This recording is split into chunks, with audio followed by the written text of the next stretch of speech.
خواتین و حضرات، آج کے اس سیمینار کا موضوع آزاد عدلیہ ہے۔ آزاد عدلیہ جمہوری معاشروں کے لیے ایک روح کا مقام رکھتی ہے۔ جن معاشروں میں عدلیہ آزاد نہیں ہوتی، ان معاشروں میں انصاف کا اور عوام کی بہبود کا کوئی تصور نہیں ہوتا۔ اسی لیے پاکستان تحریک انصاف کی گزشتہ 22 سال سے زائد عرصے کی جدوجہد، جو کہ انصاف کے لفظ اور انصاف کے تصور کے گرد گھومتی ہے، اس کو آج اجاگر کرنے کے لیے اس سیمینار کا انعقاد کیا گیا۔ آج ہماری جوڈیشری کتنی آزاد ہے، ہماری عدلیہ کو کتنا آزاد ہونا چاہیے، اس موضوع پہ بات کرنے کے لیے میں سب سے پہلے دعوت خطاب دے رہا ہوں additional secretary supreme court bar Chaudhry Riasat Ali Gondal, advocate supreme court of Pakistan.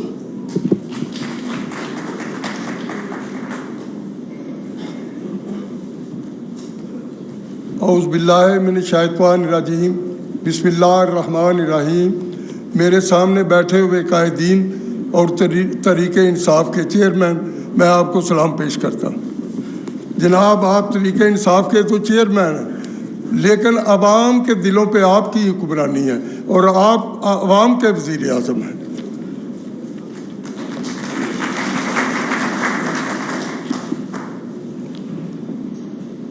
آج آپ کو دیکھ کر مجھے 1998 کا سال کو صحیح یاد نہیں، یاد آ رہا ہے۔ جناب، سب سے پہلے میں نے اس وقت وزیر آباد بار کا ممبر تھا، آپ کو وزیر آباد میں خطاب کرنے کے لیے بلایا تھا، شاید آپ کو یاد ہو۔ ایک پسماندہ تحصیل تھی، اس وقت آپ نے ابھی شروع تھی تحریک، ابھی شروع ہو رہی تھی، تو اس وقت بھی آپ نے انصاف اور رول آف لا پہ بات کی تھی، اور بھی کئی سوال و جواب ہوئے تھے، ان کا سب کا ذکر کروں گا تو بہت کام لمبا ہو جائے گا۔ لیکن اس وقت سے مجھے خوشی ہے کہ آج میں آپ کے سیمینار میں تقریر کے لیے مجھے بلایا گیا ہے۔ اس وقت میں آپ کو بلانے والوں میں سے تھا۔ اس وقت بھی آپ نے رول آف لا اور انصاف کے نظام پر بات کی تھی۔ آپ کی مسلسل جد و جہد کے ثمرات آج سب کو نظر آ رہے ہیں۔ آج آپ میں حکمران لوگوں کے دلوں، آپ کی حکمرانی لوگوں کے دلوں پہ ہے۔ جناب خان صاحب، 2000 سال قبل مسیح بابل کے بادشاہ ہمورانی نے اپنے دربار کا نظام چلانے کے لیے ایک ضابطہ ترتیب دیا تھا، جسے پہلا قانون قرار دیا گیا، اور ہمورانی کو first law giver of the world کا لقب دیا گیا۔ جناب خان صاحب، آپ کا سلوگن ایاک نعبد و ایاک نستعین اور لا الہ الا اللہ، یہ اتنا عظیم فلسفہ ہے جو لوگوں کے دلوں میں اتر چکا ہے۔ اور حقیقت ہے کہ میں جب پرائمری اسکول میں پڑھتا تھا تو اس وقت خطیب نے کہا تھا کہ کبھی آپ نے اذان پہ غور کیا ہے؟ مجھے کوئی سمجھ نہیں آتی تھی کہ یہ مولوی صاحب کیا فرما رہے ہیں۔ انہوں نے کہا تھا کہ اللہ اکبر اللہ اکبر لا الہ الا اللہ۔ تو مجھے اب جب آپ کا یہ سنا فلسفہ تو میں نے تھوڑا سا غور و خوض اس پہ شروع کر دیا کرنا کہ واقعی کیا ہے۔ میں نے کچھ تھوڑا بہت اقبال کو بھی پڑھا، اور حقیقت یہ ہے کہ اگر اس پہ ایمان اور یقین آپ کا ہو جائے تو بہت سے بتوں سے آپ کو نجات مل جاتی ہے جو دنیاوی بت بنے ہوئے ہیں۔ یہ ایک فلسفہ حیات ہے، اس کو اپنانے سے خودی جنم لیتی ہے۔ خودی، اقبال نے بھی تو کہا ہے، خودی کا سر نہا ہے لا الہ الا اللہ۔ اور پھر آگے جا کے اقبال نے، میں اس کا عرض کروں گا جو کہ مجھے کم از کم اکثر دوستوں کو کہتا ہوں، اس نے اس کو اس طرح سمجھا کہ بتوں کو تجھ سے امیدیں خدا سے نا امیدی، بتوں سے تجھ کو امیدیں خدا سے نا امیدی، مجھے بتا تو صحیح اور کافری کیا ہے۔ آئین پاکستان کا تحفظ عدلیہ کی ذمہ داری ہے۔ آج جو موضوع زیر بحث ہے اس کے حوالے سے اس میں آئین کے چند آرٹیکل کا حوالہ دینا بڑا ضروری ہے۔ Article 3 elimination of exploitation, article 4 rights of individual, article 8 fundamental rights, article 10 fair trial, article 19 freedom of speech, article 19 rights of information اور article 25 equality of citizen. Sir اس میں ایک ریفرنس دوں گا 11 دسمبر 1958 کو کراچی بار کو خطاب کرتے ہوئے جناب جسٹس ایم آر کیانی نے کہا تھا، اس کے میں الفاظ جو ایگزیکٹ بتاؤں گا، انہوں نے فرمایا تھا جہاں تک بنیادی حقوق کا تعلق ہے وہ اتنے بنیادی ہیں کہ آپ انہیں منسوخ کرنے کا خواب بھی نہیں دیکھ سکتے۔ اس وقت ماشاء اللہ لگ چکا تھا جب انہوں نے یہ فرمایا تھا۔ تقریر کی آزادی، ملزم کا حق دفاع، قانون کی نظر میں برابری، یہ معاملات وہ نہیں جن کو بنیادی حقوق قرار دینے کے لیے کسی اعلان کی ضرورت ہے۔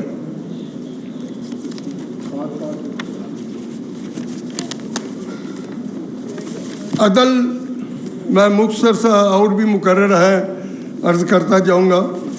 عدل کرنا اللہ تعالیٰ کی صفات میں سے ہے جس کا قرآن میں متعدد بار ذکر ہے۔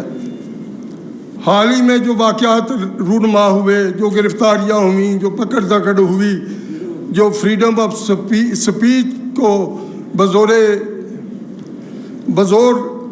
اس کو ختم کرنے کی کوشش کی، جیسے معاملات عوام میں زیر بحث ہیں۔ اب تو گلی کوچوں میں بھی یہ بحث ہوتی ہے کہ فلاں کو پکڑا ہے، فلاں کو کیوں نہیں پکڑا۔ اور مجھے یاد ہے کہ بے شمار لوگوں نے بڑے واضح انداز میں اداروں پہ تنقید کی تھی، اور کچھ نے تو نام لے کر تنقید کی اور توہین آمیز جو الزامات تھے وہ لگائے گئے، لیکن مگر کچھ نہ ہوا، ان کے خلاف کچھ نہ ہوا۔ عوام اسے ڈسکریمنیشن کہتے ہیں۔ جب عدل کرنا اللہ تعالیٰ کی صفات میں سے ایک ہے تو میں یہ عرض کروں کہ فطرت نے کبھی ایسا نہیں کیا کہ کسی کو شاد کام کرے اور کسی کو محروم کر دے۔ فطرت جب بھی آسمان کی قندیلیں روشن کرتی ہے تو صرف پاش لوکیلٹی میں نہیں چمکتی، بلکہ قید خانے کے روزنوں سے لگی ہوئے نگاہیں بھی اسے دیکھ لیا کرتی ہیں اور اسے فیض یاب ہوتی ہیں۔ میں ایک قانون دان کے ادنا طالب علم کی حیثیت سے یہ عرض کروں گا کہ ڈیو پروسیس آف لا جو ہے وہ فالو نہیں ہو رہا، اس کو مسلسل نظر انداز کیا جا رہا ہے، اور یہ بات پریشان کن ہے۔ بلکہ جو ورلڈ جسٹس پروگرام ہے اس میں جو تھی ہماری Pakistan ranked 130 out of 39 countries on the rule of law ہماری، اور یہ آپ اس کو اگر مطالعہ کریں کہ جو نمبر 1 2 3 4 پہ ہے وہی ہیں جو ڈیولپ ہیں، جدھر انصاف جو ہے وہ میسر ہے ہر ایک کو ایکول بیس پہ، غریب اور امیر سب کو ہے۔ ادھر ٹونی بلیئر کو بھی ہو جاتا ہے، ادھر جس کو بھی کوئی کرتا ہے جرم اس کو اس کی سزا مل جاتی ہے، خواہ وہ وزیر اعظم ہو اور خواہ وہ کوئی ایک آرڈنری بندہ ہو۔ اسی لیے وہ ڈیولپ ہیں، اسی لیے انہوں نے ترقی کی ہے۔ اور میں یہ سمجھتا ہوں کہ جب تک رول آف لا نہیں ہوگا نہ معیشت آپ کی ٹھیک ہو سکتی ہے، نہ ہی ہمارے معاشی حالات ٹھیک ہو سکتے ہیں۔ ڈیو پروسیس آف لا کو فالو ہونا چاہیے۔ انصاف کا نظام انوسینٹ ٹل پروون گلٹی کے اصول پر قائم ہے۔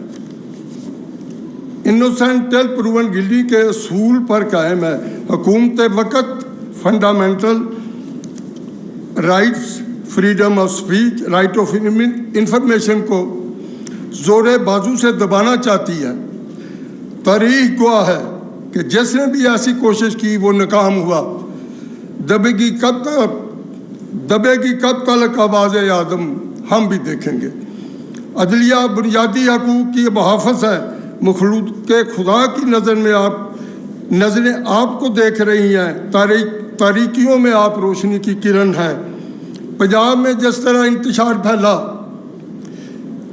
عدلیہ کا فیصلہ ہی تھا جس نے پنجاب کو انتشار سے بچایا۔ اور عدلیہ کو جن آرٹیکل کا میں نے ذکر کیا ہے اس کی محافظ کون ہے، ایگزیکیوٹ کس نے کروانے ہیں، وہ اعلیٰ عدلیہ ہے۔ اگر یہ سارے معاملات اعلیٰ عدلیہ ان کو اس وقت بڑے نازک دور سے گزر رہا ہے، اور میری اپنی یہ فور تھاٹ ہے کہ اگلا آنے والا وقت اور مشکلات ہوں گی اس میں۔ تو اگر یہ ملک کو آگے بھی ہم ایکسپیرینس کر چکے ہیں، اگر ملک کو ڈیولپ کرنا ہے، ملک کو ترقی دینی ہے، ملک کو بچانا ہے آپ نے، تو رول آف لا کو کرنا ہوگا اور اعلیٰ عدلیہ کو سامنے آنا ہوگا، ورنہ بڑے خوفناک حالات جو ہیں وہ پیدا ہو سکتے ہیں۔ آزاد عدلیہ ہی جمہوریت کو دوام دے سکتی ہے۔ جن آرٹیکل کا میں نے ذکر کیا ہے ان کی محافظ ایک عدلیہ ہی ہو سکتی ہے۔ مجھے خوف ہے کہ اگر آزاد فیصلے نہ ہوئے اور عدلیہ نے کوئی ایکشن نہ لیا تو عوام الناس یہ کہنے پہ کہیں مجبور نہ ہو جائیں کہ اس کی عدالت میں نہ لے جاؤ مجھ کو، اس کی عدالت میں نہ لے جاؤ مجھ کو، وہ تو ناکردہ گناہوں کی سزا دیتا ہے۔ آخر میں آپ سے اجازت چاہوں گا، آپ کا دعا گو ہوں، تمہارا کمال ترقی کرے۔ میں ایک دعا کے ساتھ آپ سے اجازت لوں گا۔ خان صاحب، تمہارا کمال ترقی کرے، قیامت تک تمہارا جمال بڑھے عمر جامدہ کی طرح۔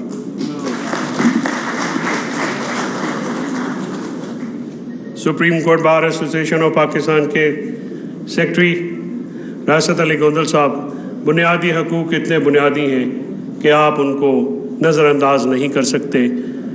یہ بات آج بھی اسی زور و شور سے ہمیں کرنی ہوگی جب کسٹوڈیل ٹارچر کے ثبوت دینے کے باوجود ججز قیدیوں کو، ملزمان کو پھر اسی کسٹوڈی میں دے دیتے ہیں، تو پھر نظام انصاف پہ ان سوال ضرور اٹھیں گے۔ یہاں پہ وکلاء کی ایک بہت بڑی تعداد موجود ہے۔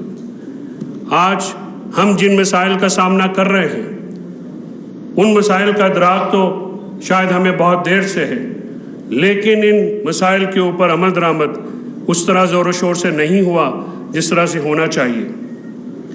عدلیہ کو فیصلے آزاد کرنے ہوں گے تاکہ ان کے اوپر عوام کا اعتماد بحال ہو۔ مجھے یہ بات کہنے میں کوئی تعامل نہیں ہے کہ آج اعلیٰ عدلیہ یا ضلعی عدلیہ کے اوپر عوام کا اعتماد اس طرح سے نہیں ہے جس طرح سے ہونا چاہیے۔ عدلیہ کو اپنے فیصلے اور اپنے اقدامات کے ذریعے وہ اعتماد بحال کرانا ہوگا۔ میں اس موضوع پہ مزید بحث اور مزید غور کرنے کے لیے پاکستان کے وکالت کے شعبہ سے منسلک ایک بہت بڑے نام، ایک بہت بڑے ذہن سے درخواست کروں گا کہ وہ آئیں اور اپنے خیالات سے ہمیں آگاہ کریں۔ جناب سلمان اکرم راجہ صاحب، ایڈوکیٹ سپریم کورٹ، ان سے درخواست۔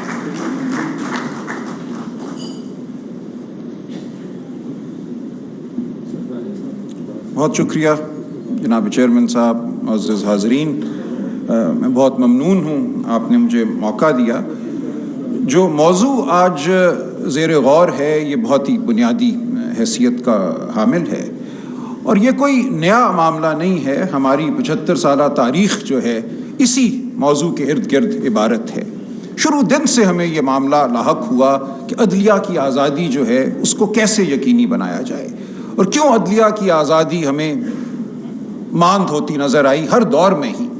ضرور رہے مردان حر جنہوں نے ہر قسم کے جبر کا سامنا کیا، جسٹس کیانی ہوں ایوب خان کے مارشل لاء کے سامنے ڈٹ جانے والے، یا جسٹس ہمدانی ہوں جنہوں نے بھٹو صاحب کو بیل دی جب ان کو سیاست سے بے دخل کرنے بلکہ ان کو زندگی سے بے دخل کرنے کا ارادہ تھا۔ تو ایسے جج صاحبان ہمیشہ ہماری تاریخ کا حصہ رہے ہیں، لیکن ہم نے یہ بھی دیکھا کہ ہر دور میں ہر طالع آزما نے عدلیہ کی جانب نظر دوڑائی اور یہ چاہا کہ جو کچھ اس نے کیا ہے، جو اس نے حدود سے روگردانی کی ہے، اس کو ایک مہر ملے عدلیہ کی جانب سے قبولیت کی۔ یہ تمیز الدین کیس میں بھی ہوا سن 54 میں، جب اسمبلی کو تحلیل کر دیا گیا، جب آئین بننے والا تھا اسمبلی تحلیل ہوئی۔ اس کے بعد ہم نے دیکھا تواتر سے کئی مقدمات ہیں ہر دور میں، جب بھی تالے آزماں نے مقتدر حلقوں نے کچھ چاہا، عدلیہ نے ان کو وہ پیش کر دیا۔ اس میں ضرور استثناء رہا، کچھ لوگ کھڑے ہوئے، کچھ لوگوں نے کہا کہ ہم یہ نہیں کریں گے، دست قاتل کو جھٹک دینے کی ایک روایت بھی ہمارے ہاں موجود ہے، لیکن وہ ایک اقلیتی روایت ہے۔ یہ ہمیں ماننا پڑے گا کہ ہماری اکثریت جو تاریخ ہے عدلیہ کی، اس نے جابر کا ساتھ دیا۔ بھٹو صاحب کا عدالتی قتل، اب ہم اس کو کہتے ہیں، برملا ہمارے سامنے ہے۔ اس فیصلے میں شامل ایک جج صاحب نے بعد میں جب اپنے میموائرز لکھے، اپنی یادداشتیں تحریر کیں، تو برملا اس بات کا اظہار کیا کہ ان پر جبر تھا، اور جبر کے ماحول میں ان سے وہ فیصلہ لیا گیا جس کو آج ہم ایک برا فیصلہ کہتے ہیں، جس نے ہر سیاستدان کے لیے ایک تنبیہ کھڑی کی کہ یہ کرو گے، اس حد سے آگے بڑھو گے تو تمہیں کچل دیا جائے گا۔ تو سوال یہ پیدا ہوتا ہے کہ عدلیہ کی آزادی کیسے حاصل ہو؟ ہمارے آئین میں بالکل لکھا ہے، جناب گوندل صاحب نے وہ شکیں بھی آپ کو پڑھ کے سنائیں، آئین کہتا ہے کہ عدلیہ آزاد ہوگی۔ مجھے وہ دن یاد ہے سن 96 میں جب الجہاد ٹرسٹ، ایک بڑا مشہور ہمارا مقدمہ ہے، جس میں یہ کہا گیا کہ ججوں کی تعیناتی جو ہے وہ صرف وزیر اعظم نہیں کریں گے، اس میں عدلیہ کا رول ہوگا، چیف جسٹس صاحب کا رول ہوگا۔ ہم نے بہت خوشی منائی، مٹھائیاں بانٹی، ہم نے سوچا کہ اب عدلیہ آزاد ہو جائے گی، اب ایسے جج ہمیں میسر ہوں گے جو بہادر ہوں گے، جو فرض شناس ہوں گے، جو جبر کے سامنے کھڑے ہو جانے والے ہوں گے۔ لیکن ایسا نہ ہوا۔ مارشل لاء پھر لگا سن 99 میں، اس کے بعد پھر مقدمے آئے جنہوں نے مارشل لاء کو تقویت دی، قبول کیا، گلے لگایا اور اس کو آئین کا حصہ بنا دیا۔ تو وہ جو مقصد تھا ہمارا وہ ہمیں حاصل نہیں ہوا۔ اس کے بعد پھر تگ و دو ہوئی، پھر ہم نے کوشش کی، لائرز موومنٹ چلی، ہم اس میں جیلوں میں گئے، بہت سے میرے دوست یہاں بیٹھے ہیں، بشمول میرے، 1 سال 1.5 سال ہم نے وکالت نہیں کی، 2 دفعہ میں جیل گیا، سر پہ ڈنڈے کھائے، بازوؤں پہ ڈنڈے کھائے، اور اس تگ و دو میں کہ ہم نے عدلیہ کو آزاد کرانا ہے، اور وہ عدلیہ ہوئی بحال۔ لیکن کیا وہ عدلیہ بحالی کے بعد اس طرح سے آزاد ہمیں نظر آئی جو ہماری توقع تھی؟ مجھے غم سے کہنا پڑتا ہے کہ ایسا پھر نہ ہوا۔ ایک بار پھر ہم نے دیکھا کہ ہماری کوشش تو بالکل برحق تھی، لیکن نتیجہ وہ ہمیں سامنے آتا نظر نہیں آیا جس کی ہمیں خواہش تھی۔ آج ہم پھر کھڑے ہیں، ہمیں پھر تمنا ہے عدلیہ کی آزادی کی۔ ہمارا آئین ہم نے 18ویں ترمیم کے ذریعے تبدیل کیا، اس میں ہم نے عدلیہ کو پھر آزاد کرنے کی کوشش کی۔ ہم نے کہا کہ پھر تعیناتی کا جو ذریعہ ہے وہ فرد واحد نہیں ہوگا، ایک جوڈیشل کمیشن ہوگا، ایک پارلیمانی کمیٹی ہوگی، اور ہماری یہ خواہش تھی کہ اب ایسے مردان حر سامنے آئیں جو ڈٹ جائیں، جو جبر کے سامنے ڈٹ جائیں، جو انصاف کی بات کریں ہر دور میں اور ہر مرحلے پر۔ لیکن کیا ہم نے یہ حاصل کر لیا؟ مجھ سے اگر آپ سوال کریں تو میں کہوں گا کہ بہت قابل احترام جج صاحبان یقیناً ہماری عدلیہ میں موجود ہیں، لیکن عدلیہ کا مجموعی جو رول رہا ہے وہ کوئی بہت یکسر تبدیل نہیں ہوا۔ ہم آج بھی عدلیہ کی آزادی کے اسی طرح خواہاں ہیں جیسے جب میں نے وکالت 30 سال پہلے شروع کی تو اس وقت تھے، یا جب میرے والد نے اس سے 40 سال پہلے وکالت شروع کی تو وہ تھے۔ وہ ایک خواب ہے جو چلتا ہی چلا جا رہا ہے، اور یہ ہمیں سوچنے پہ مجبور کرتا ہے کہ کیا وجہ ہے کہ اس تمام تگ و دو کے باوجود ہمیں وہ آزادی، عدلیہ کی وہ آزادی نظر نہیں آتی، میسر نہیں ہوتی جس کے ہم طلبگار ہیں۔ اور مجھے یہ کہنا پڑتا ہے کہ عدلیہ کی آزادی کا تعلق صرف عدلیہ سے نہیں ہے، عدلیہ کی آزادی کا تعلق ہماری مجموعی آزادی سے ہے۔ جب تک ہم تمام لوگ، ہماری سیاست جبر کے تابع ہوگی، ہماری عدلیہ بھی جبر کے تابع رہے گی۔ جس آزادی کا ذکر جناب عمران خان صاحب آپ نے کیا ہے، میں اس کی تائید کرتا ہوں۔ میں سمجھتا ہوں یہ روح کی آزادی ہے جس کی ہمیں ضرورت ہے۔ جب تک روح آزاد نہیں ہوتی، کاغذ پہ آئین میں شکیں لکھ دینے سے، آئین میں ترمیم کر دینے سے آزادی حاصل نہیں ہوتی۔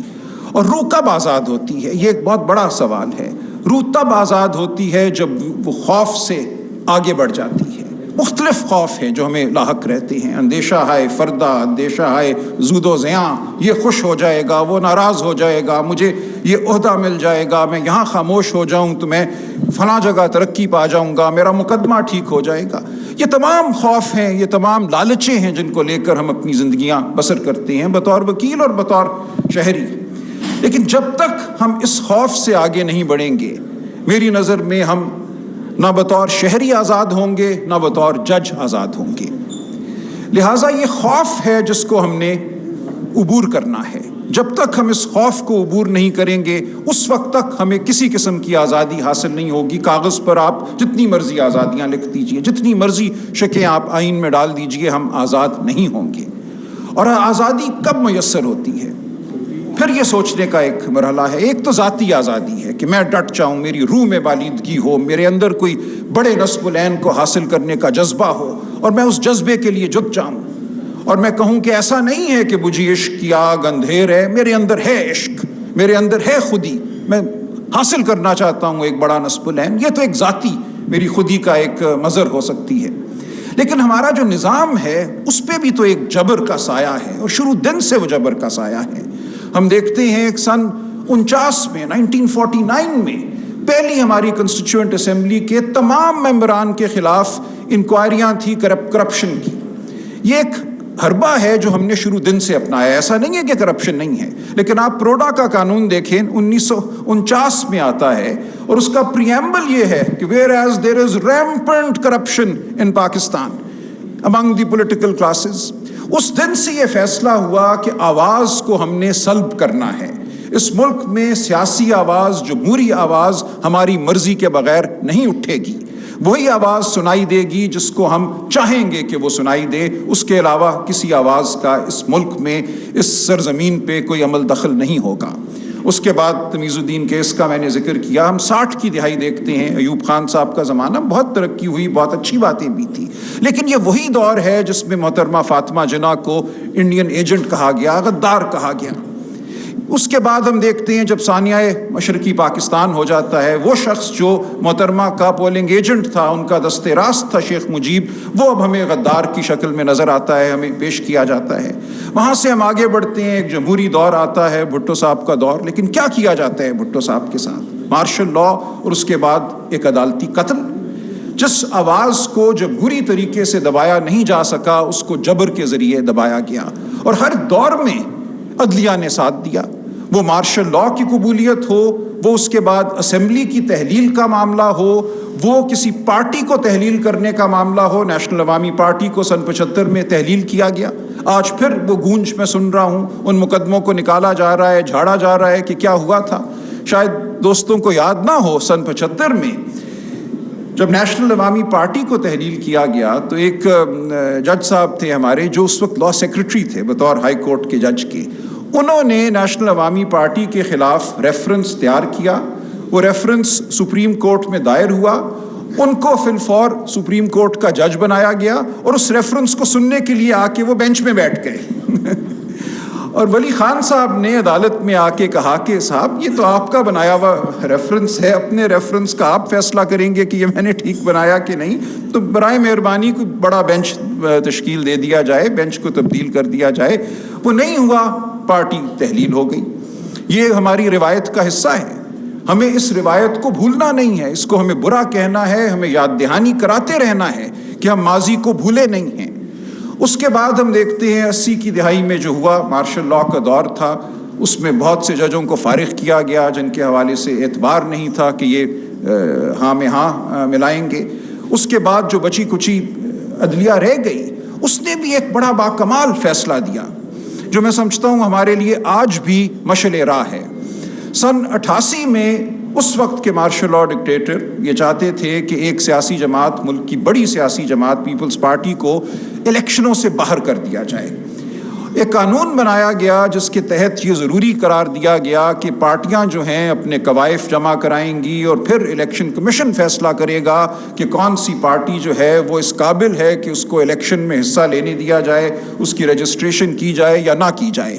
مارشل لا ابھی موجود تھا، اس وقت کے مارشل لا ڈکٹیٹر ابھی حیات تھے، ان کے ہوتے ہوئے سپریم کورٹ نے ایک شاندار فیصلہ دیا سن 88 میں، جس میں انہوں نے کہا کہ بنیادی حق ہے یہ ہر شہری کا کہ وہ سیاسی جماعت بنائے، سیاسی جماعت کا ممبر ہو اور بطور ممبر الیکشن میں حصہ لے اور اپنی پسند کے کینڈیڈیٹ کو ووٹ دے۔ اس فیصلے کو Benazir Bhutto versus the federation 1988 supreme court, میں سمجھتا ہوں پاکستان کی تاریخ کا میری نظر میں وہ اہم ترین فیصلہ ہے۔ اس نے بہت سے حقوق کو نہ صرف یاد کرایا ہمیں بلکہ عملی طور پہ موقع دیا کہ ان حقوق پر عمل کیا جا سکے. اس کے بعد الیکشن ہوا اور ایک جمہوری عمل کا انعقاد ہوا. لیکن کیا دیکھا ہم نے؟ 18 ماہ بعد 1990 کا الیکشن ہوتا ہے, اسمبلی کو پھر تحلیل کر دیا جاتا ہے 58(2)B کے تحت, اور پھر عدلیہ میسر تھی جس نے کہا بالکل ٹھیک کیا جناب آپ نے, یہ الیکشن سے آئی ہوئی حکومت اس قابل ہی نہ تھی کہ اس کو چلنے دیا جائے. اسمبلی تحلیل ہوتی ہے, نئے الیکشن کا اعلان کیا جاتا ہے, اور اس الیکشن میں جو ہوتا ہے وہ آج اصغر خان کیس کا حصہ ہے. اصغر خان کیس 1990 کے الیکشن کے بارے میں ہے. 1990 کے الیکشن میں جو رول ادا کیا مقتدر حلقوں نے, وہ بات بعد میں جب اصغر خان کیس کا 2012 میں فیصلہ ہوا وہ بات کھل کے سامنے آ گئی. مجھے سعادت نصیب ہوئی, میں اصغر خان صاحب کا وکیل تھا اس مقدمے میں. 16 سال اصغر خان صاحب ڈٹ کے کھڑے رہے. ان کی 13 سالی کے باوجود وہ ہلکا ہلکا چلتے ہوئے عدالت آتے تھے, لیکن آخری دن تک وہ عدالت آئے اور انہوں نے کہا یہ میرا قرض ہے, اس قوم کا مجھ پہ قرض ہے کہ میں یہ مقدمہ لڑوں اور اس ملک کی سیاست کو جبر سے آزاد کراؤں. جو کچھ 1990 میں ہوا تھا وہ آئندہ نہیں ہونا چاہیے. مقدمہ بھی ہو گیا, فیصلہ بھی آ گیا, جو لوگ ملوث تھے ان کے نام بھی سامنے آ گئے.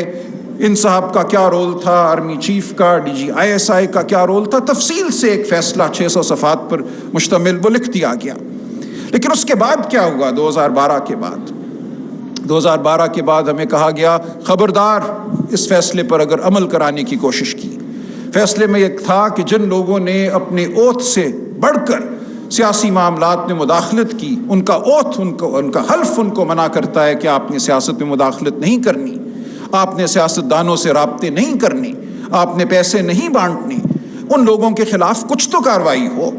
اصغر خان صاحب کی وفات کے بعد ان کی 92 سالہ بیوہ عدالت میں آئیں یہ تقاضا کرنے کہ اصغر جس مقدمے کے لیے اتنے سال لڑے اس کا کچھ نتیجہ تو سامنے آئے, کچھ عمل تو ہو, کوئی تادیبی کارروائی تو کی جائے, کسی کو تو کہا جائے کہ تم نے جو کیا وہ غلط تھا, اس کی یہ تمہیں اب سزا ہم دیتے ہیں, خواہ وہ ایک معمولی سزا ہی ہو. لیکن کچھ نہ ہوا اور ہم لوگ بطور معاشرہ خاموش کھڑے رہے. یہ کام صرف اصغر خان کی بیوہ کا نہیں تھا کہ 92-93 سال کی عمر میں وہ عدالتوں میں آتی چھڑی پکڑے ہوئے. یہ ہم سب کا فرض تھا کہ ہم اپنی سیاست کو آزاد کرانے کے لیے جد و جہد کرتے. جو جد و جہد اصغر خان صاحب نے کی تھی اس کو ہم آگے بڑھاتے, لیکن ہم نے شاید نہیں کیا اس تندہی سے جس کا یہ معاملہ متقاضی تھا. آج ہم پھر کھڑے ہیں اسی موڑ پہ. آج ہمیں پھر اندیشہ ہے کہ ہماری سیاست کو قید کر دیا جائے گا, ہماری سیاست میں مداخلت ہوگی. آج ہمیں پھر خوف ہے کہ عوام کی آواز کو سلب کیا جائے گا, عوام کے حقیقی نمائندوں کو آگے نہیں آنے دیا جائے گا, سیاست کے ساتھ ساتھ صحافت کا گلا گھونٹا جائے گا. تمام وہ اندیشے جو اس وقت تھے وہ آج پھر ہمارے سامنے کھڑے ہیں. میری اپنی وکالتی زندگی کے 30 سالوں میں میں نے پیش رفت ہوتے نہیں دیکھی. منیر نیازی نے کہیں کہا تھا, منیر اس ملک پہ کوئی آسیب ہے یا کیا ہے, حرکت ہے تیز تر اور سفر آہستہ آہستہ. مجھے تو آہستہ سفر بھی نظر نہیں آتا. لہٰذا ضرورت ہے اب کہ ہم بے خوف ہو کر یہ تمام باتیں کریں. جو کچھ میں آج عرض کر رہا ہوں اس میں بھی شاید مجھے کوئی کل سامنا کرنا پڑے کسی تادیبی کارروائی کا, کوئی مجھے اس بارے میں گمان نہیں ہے. یہ ہوتا ہے, ہم نے بہت سہا ہے. یہ دیکھیں 2007 میں جب NRO آیا, میں آپ کو بتاؤں میں ایک نسبتاً کم عمر وکیل تھا. مجھے ایسا لگا میرے تن بدن میں آگ لگ گئی. مجھے لگا کہ جیسے کسی نے میرے پیٹ میں گھسا مار دیا ہے. اور میں بیٹھ کر میں نے ایک پٹیشن بنائی, اس کو میں اپنے نام سے یا اپنے کسی جونیئر کے نام سے عدالت میں دائر کرنا چاہتا تھا, لیکن قدرت کے اپنے کام ہوتے ہیں. اچانک ڈاکٹر مبشر حسن صاحب کا مجھے فون آیا, سلمان میری عمر اب 90 سال ہونے کو ہے, ایسا کالا قانون میں نے اپنی زندگی میں نہیں دیکھا, ہم نے انگریز کا بھی سامنا کیا تھا, یہ کیا کیا انہوں نے, میں مقدمہ دائر کرنا چاہتا ہوں. میں نے کہا پٹیشن تیار ہے, 100 بسم اللہ, آئیے آپ کا نام لکھتے ہیں اور اس کو ہم دائر کرتے ہیں. اور وہ ہم نے دائر کی. آج تک مجھے یاد ہے یہ دن تھا 9 اکتوبر 2007. ایک فل بینچ کے سامنے معاملہ لگا, ہم نے بحث کی, انہوں نے ایک آرڈر بھی پاس کر دیا. اس کے بعد بہت ہم پہ تنقید ہوئی. اگلی تاریخ 5 نومبر 2007 سپریم کورٹ میں رکھی گئی.